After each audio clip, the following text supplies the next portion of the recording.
Hello everyone, সবাইকে আমার তরফ থেকে শুভ বিজয়া।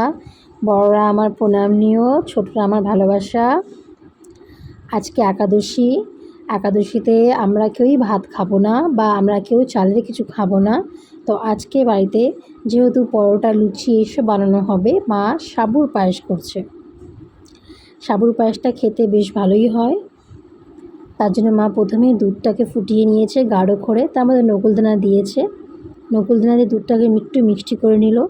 আর এখানে শুকনো কড়াইতে শুধু সাবুটাকে নাড়াচাড়া করে সাবুটাকে একটু বড় করে নেবে। সাবুর খিচুড়ি খেতেও বেশ ভালো লাগে, ডালিয়ার খিচুড়ি খেতেও ভালো লাগে। আর একাদশীর দিন তো এসবই খেতে হয়, তাই এইভাবেই হচ্ছে কি রান্নাটা করা হচ্ছে। একদমই অল্প করে করা হচ্ছে। আর তার সাথে হচ্ছে একটু কাজু বাদাম আর কিশমিশ মা দিয়ে দিল পায়েস দুধের মধ্যে।